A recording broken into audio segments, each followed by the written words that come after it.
السلام علیکم ورحمۃ اللہ وبرکاتہ۔ بسم اللہ الرحمن الرحیم۔ آج ہم بات کریں گے والدین کے حقوق کے بارے میں انشاءاللہ۔ شروع کرتے ہیں ایک حدیث سے۔ رسول اللہ صلی اللہ علیہ وآلہ وسلم نے فرمایا، رب کی رضا باپ کی رضامندی میں ہے اور رب کی ناراضگی باپ کی ناراضگی میں ہے۔ مطلب ہمیں اس حدیث سے کیا سمجھ آتی ہے کہ جہاں پر باپ راضی ہے وہاں پر رب راضی ہے، اور جہاں پر باپ ناراض ہے وہاں پر رب ناراض ہے۔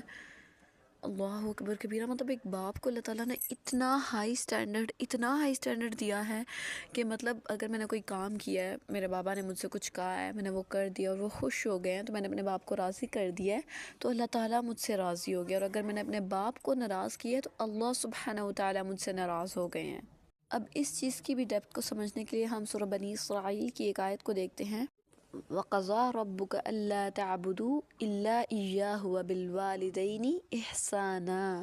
اور تمہارے رب کا حکم کیا ہے کہ تم اس کے ساتھ کسی اور کو شریک نہ ٹھہراؤ اور اپنے والدین کے ساتھ احسان کرو۔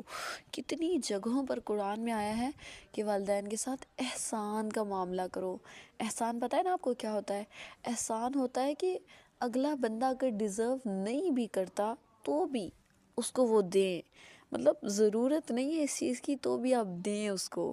اور دوسرا ایکسیلنس لیول پہ جا کے چیز کو کرنا، یہ ہوتا ہے احسان۔ مطلب بہت ہی اچھے بن جاؤ۔ ایک تو ہوتا ہے کہ مطلب والدین نے ہمیں بچپن میں پالا پوسا بڑا کیا، ہماری ساری نیڈس پوری کی، تو اب بھی اگر ہم بڑھاپے میں ان کا سہارا نہ بنے تو ہم پر اللہ ہی رحم کرے، کیونکہ ہم خود پر پھر رحم کرنے والے نہیں ہیں۔ اور دوسرا یہ ہے کہ اگر والدین نے یہ سب کچھ نہ بھی کیا ہو، اگر والدین نے ہمیں ساری زندگی ٹارچر کیا ہے، ہمیں ہماری آزادی کے ساتھ اپنی زندگی نہیں جینے دی، کوئی فیصلہ ہمیں خود نہیں کرنے دیا، ہماری شادیاں اپنی فیصلوں سے کر دیا، اپنی مرضیوں سے کی ہیں، ہم ان کے کسی فیصلے سے بھی اگر آج تک بھی راضی نہ ہوئے نا، اپنے بڑھاپے تک بھی پہنچ کے، پھر بھی اگر آپ کے والدین ہیں تو ان کے ساتھ احسان کا معاملہ کرنا آپ پر لازم و ملزوم ہے۔ اللہ تعالیٰ کے بعد سب سے بڑا درجہ والدین کا ہے، اور اسی آیت میں آگے اللہ تعالیٰ فرماتے ہیں فَلَا تَقُلْ لَهُمَا اُفٍّ وَلَا تَنْهَرْهُمَا، اور تم ان کو اف تک نہ کہنا۔ اف کی ڈیپتھ آپ کو پتہ کیا ہوتی ہے؟ مطلب اف، کبھی تو ہم غصے میں اف کہتے ہیں اور کبھی نارمل وے میں بھی ہم اف کہہ لیتے ہیں، یعنی کہ کسی سے تنگ آ کر نا، لائک فار ایگزامپل مثال کے طور پر کہ کوئی بندہ ہر دفعہ ایک ہی ٹاپک کو لے کے بیٹھ جاتا ہے، لائک کسی کو پولیٹکس پسند ہے اور سامنے والے بندے کو بالکل بھی پولیٹکس پسند نہیں ہے، وہ جب اس کے پاس جائے وہ اس سے یہی باتیں شروع کرتا ہے اور پھر وہ تنگ کے کہتا ہے اوف اس ٹاپک کو بند بھی کر دو، اب کچھ اور کرے۔ یا پھر کوئی بندہ کچھ کہہ رہا ہو اور آپ کو اس کی وہ بات پسند نہ آ رہی ہو تو ہم کہہ دیتے ہیں اوف۔ اور اف نا ہمیں لگتا ہے کہ شاید اف جسٹ اف لفظ ہی ہے یہ، کہ مطلب ہم نے زبان سے اف نہیں کہنا ماں باپ کے سامنے، باقی ہم جو مرضی کریں، ہم نے انہیں جیسی تکلیف پہنچانی ہے ہم پہنچائیں، ہم نے ان سے غصے میں بات کرنی ہے ہم کریں، ہم نے انہیں غصے میں دیکھنا ہے ہم دیکھیں۔ لائک آج کل کے ایک تو والدین اولاد سے ڈرتے ہیں، اللہ تعالیٰ کا خوف کریں، اللہ تعالیٰ کی طرف لوٹ آئیں۔ یہ والدین ہی ہیں جو اللہ کی بہت بڑی رحمت ہے۔ ان سے پوچھے جن کے والدین نہیں ہیں کیسے وہ اپنی زندگی گزارتے ہیں۔ فرمایا گیا کہ باپ تمہاری جنت کا دروازہ ہے، چاہے تو اس سے مطلب تم جنت میں اس کے ذریعے داخل ہو جاؤ، چاہے تو اس کو ضائع کر دو، like it's all up to you. اللہ تعالیٰ نے اگر آپ کو والدین دیے ہیں تو آپ کے لیے جنت کا راستہ اللہ تعالیٰ نے آپ کے لیے آسان کر دیا ہے۔ سو آج سے نا اس چیز کی پریکٹس کیجیے گا کہ کبھی بھی اس آیت کو اپنے ذہن میں رکھے کہ اف تک نہیں کہنا۔ فَلَا تَقُلْ لَهُمَا اُفٍّ وَلَا تَنْهَرْهُمَا، ان سے اف تک نہیں کہنا۔ لائک اگر آپ گرل ہیں، آپ گھر میں بیٹھی ہوئی ہیں، آپ اپنا فون یوز کر رہی ہیں، کوئی بھی اپنے کسی بھی کام میں مصروف ہے، آپ کی مدر آپ کو آواز دیتی ہیں کہ بیٹا ادھر آؤ، یہ یہاں سے یہ کام کر دو، تو وی آر لائک ماما کیا ہے، آپ ہر وقت مطلب مجھے ہی کہتی ہیں، آپ دوسرے بہن بھائیوں کو نہیں کہتی، آپ یہ نہیں کرتی، آپ وہ نہیں کرتی، ماما اب بھی تو میں کر کے آئی تھی تو آپ پہلے کہہ دیتی، میں وہ بھی کام بھی ساتھ ہی کر دیتی۔ بھائی ریلیکس، آپ کی والدہ ہیں، وہ کدھر جا رہی ہیں آپ؟ تو یہ جو سارے کلمات تھے ہمیں لگتا ہے کہ ہم نے اف تو کہا نہیں ہے، تو اب یہ تو اس کیٹیگری میں نہیں گیا، آف کورس یہ اسی کیٹیگری میں گیا ہے۔ اف سے مراد یہاں پر نا مطلب ماں باپ کو آنکھیں کھول کے رکھ، جیسے برے مینر میں یا بدتمیزی کے سینس میں جیسے دیکھتے ہیں نا، ایک لفظ بھی نہ کہیں، بدتمیزی کے سینس میں دیکھنا، یا پھر جیسے آئیز رول کر دینا، یا اس طرح کا کوئی بھی کام کر دینا جس سے انہیں تکلیف پہنچی ہے، جو انہیں برا لگا ہے۔ وہ تو اب الگ بات ہے کہ اب آج کل مطلب نا یہ چیزیں بہت نارمل ہو چکی ہیں، تو مطلب اب ایسا نہیں ہے کہ اگر بچے ایسا کہیں تو ماں باپ رونے لگ جائیں، یا ماں باپ کہیں کہ بھئی تم نے میرے ساتھ یہ کر دیا ہے۔ آج کل ماں باپ بھی اس چیز کو لے کر یوز ٹو ہو چکے ہیں، کیونکہ بچوں سے امیدیں ہی نہیں ہیں۔ ایک تو ہوتا ہے نا کہ بچہ بہت زیادہ رسپیکٹ کرنے والا ہو تو وہ ایسا کچھ کرے تو ماں باپ کو بھی برا لگے، تو ان کے ساتھ حسن معاملہ کریں، ان کے ساتھ حسن سلوک کریں، ان کے ساتھ بھی محبت، پیار اور عزت سے پیش آئیں، جیسے آپ باہر باقی لوگوں کے ساتھ اچھے سے پیش آتے ہیں۔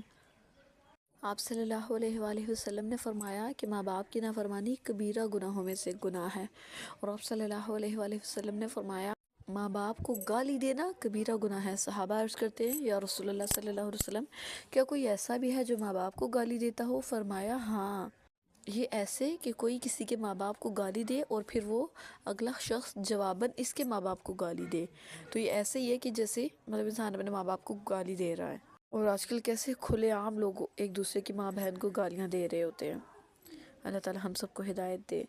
تو کرنے کے پریکٹیکل سٹیپس کیا ہیں کہ آپ نے اپنے والدین کے ساتھ نرمی سے پیش آنا ہے، اور وہ کیسے؟ دیکھیے ابھی نا شاید کافی لوگوں کو لگ رہا ہوگا نہیں میں تو اپنی والدہ کے ساتھ مطلب میں کبھی ایسا برا سلوک نہیں کرتی۔ آپ ذرا اپنے آپ کو نا مطلب جج کریں، اپنے معاملات میں جج کر کے دیکھیے گا، اور پھر آپ کو پتہ چلے گا او مائی گاڈ میں تو یہ کتنا کرتی ہوں۔ تو آپ کو کرنا کیا ہے، آپ اپنے ہاتھ میں مطلب اگر ایک گرل ہیں یا بوائے ہیں، ایک رنگ پہن لیں یا پھر ایک بریسلٹ پہن لیں۔ تو اس بریسلٹ کو آپ نے کیا کرنا ہے، مطلب یہ ایک بریسلٹ رول ہے، مطلب آپ اس کو اپلائی کر سکتے ہیں اپنی کوئی بھی بری ہیبٹ کو چینج کرنے کے لیے۔ تو دس از سجیشن فار یو کہ آپ کیا کریں، اگر گرلز ہیں تو بریسلٹ پہن لیں، اور اگر کوئی بوائے ہیں تو آپ رنگ وغیرہ پہن لیں۔ تو یہ ایک ریمائنڈر رہے گی، آپ اپنی کوئی سی ایک ہیبٹ رکھ لیں۔ اگر آپ والدین کے ساتھ اچھا سلوک کرتے ہیں، آپ کوئی اور بری ہیبٹ ہے جیسے کہ کسی کی چغلی کرنا یا کسی کے نقص نکالنا، یا اپنے ہی باڈی میں کسی جگہ پر بار بار مطلب ٹچ کرتے رہنا، یا اس طرح کو کوئی بھی لائک کسی کو عادت ہوتی ہے اپنی گردن پہ ایسے خارش کرتے رہنے کی، اپنی کوئی بھی بری عادت آپ نے اگر چینج کرنی ہے تو اس چیز کو ایز اے ریمائنڈر آپ پہنیں گے۔ تو اب جیسے ہی آپ نے وہ کام کیا، اگر آپ اپنی گردن کی طرف ہاتھ لے کے گئے، یا مطلب اگر آپ نے خارش کر لی، یا اگر اپنی والدہ سے آپ نے بدتمیزی سے بات کر لی، جس بھی کام کے لیے آپ نے وہ پہنا ہوا ہے، اگر آپ نے وہ کام کر لیا تو جیسے آپ کر لیں گے نا، آپ کو اپنے ہاتھ پہ وہ بریسلٹ دیکھ کے یاد آ جائے گا او میں نے تو اس سے رکنا تھا، تو آپ نے کیا کرنا ہے، اس ہاتھ سے بریسلٹ اتار کے دوسرے میں پہن لینا ہے۔ سملرلی پھر اگر آپ نے کیا، آپ دوبارہ اتار کے پہلے پہ پہن لے، اس کو چینج کرتے رہنا ہے انٹل کہ آپ کا یہ بریسلٹ یا رنگ 21 دنوں تک ایک ہی ہاتھ پہ رہنی چاہیے۔ تو جب آپ کی 21 دنوں تک ایک ہی ہاتھ پہ رہے گی تو اس کے بعد آپ چینج کر سکتے ہیں، اس کے بعد آپ اپنی ہیبٹ چینج کر سکتے ہیں۔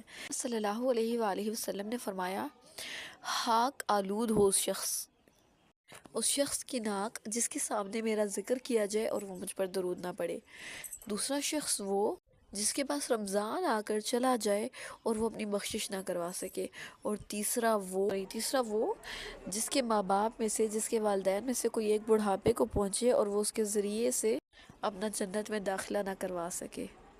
تو یہ تو گارنٹی ہے کہ اگر آپ نے بڑھاپے میں اپنے والدین کو دونوں کو یا کسی ایک کو پا لیا تو آپ